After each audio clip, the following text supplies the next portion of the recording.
فيها يا كلام من بلغنا والعقوبة ننكر. فانطلق فأتى تحت العرش بيت نبينا محمد العرش جل هي سجود ربي لفت ثم يفتح الله علي ربي النبتني برجع ربي النبيس من محامد فاروق يجو فاروق أكذلك ربي سافاس تكاهن تقوم فاسي خلنا تقوم في كنن ناندرت ثم قال يا محمد ارفع راسك مطابع القلب سل تعطى اشفع تشفع خلق مغنتا عنك فارفع راسي مطابع الانكاس فاقول دوب ما يا رب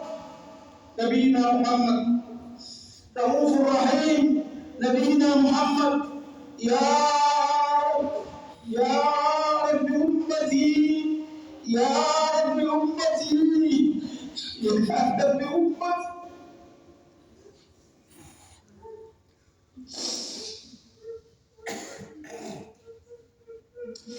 فيقول يا محمد ادخل الجنة من أمتك من لا حساب عليه من دار العلم أمتك يا غدا ولا حساب ميزان من كم فوني خلال أولاد النتاك من كاتب السامين أولاد النتاك وهم شركاء الناس فيما سوى ذلك جنتها كيست شريك نساء من أبواب والذي نفس محمد بيده إنما بين المصائب يا أمة الإسلام جد ورقي هنا تناتي في تنام من مثال الجنة كما بين مكة وهاجر جد مكة بهاجر أو كما بين مكة وبصرى. بارك الله لي ولكم في القرآن العظيم ونفعني بما فيه من الآيات والذكر الحكيم. أقول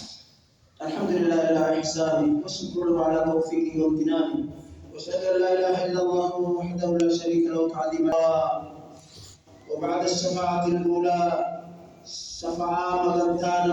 لسيد الخلق صلى الله عليه وسلم إيجا مغنتان كترسول ربي فصل القضاء مرتين قدمته فتوضع الموازين ميزاني لفخايما ويحاسب الناس وتعطي الكتب كتابا ما خلنا أمة الإسلام ويبدأ الحساب حسابا إيجلم والنقاش قصاصا بافا مجتورا حنما من يجتورا وربك لنسألنهم أجمعين عما كانوا يعملون. ربي هيتين خد جا ربنا عالما ربي هيتين خد نمني بندي كافا مختاوات لغير إبراهيم. ووضع الكتاب فترى المجرمين مشفقين مما فيه وقال كتاب لكم كنا من مجرم توتا الدنيا تنردنا مبيدو تركنا الكتاب أصدقنا الكتاب مما فيه ويقولون يا ويلتنا يا شيناتين يا هلاكنا ويا هلاكنا ما لهذا الكتاب لا يغادر صغيرة ولا كبيرة إلا أحصاها وأن اتبع فانجمع كتابي ولكب ما لكتاب ما نكنا تاتهنجما كشنا فتوى الدربت تنا تأمع الربخيتي ومدها فجتنا خناو خنديف لما لكتابهم كهتب وانقلوا الدارون يا شيناتين إلا أحصاها وجدوا ما عملوا حاضرا وارسان دلقني دبسا منتع كتاب قوتين ربنا مونا متقوئي. ففي ذلك الموقف دابة سنتي دابة حقات يجودا نمني نمامي هندي قومي دمان نمني ظالمي نمامي دن إساس الرابع فبوتا والحقوق إلى أصحابي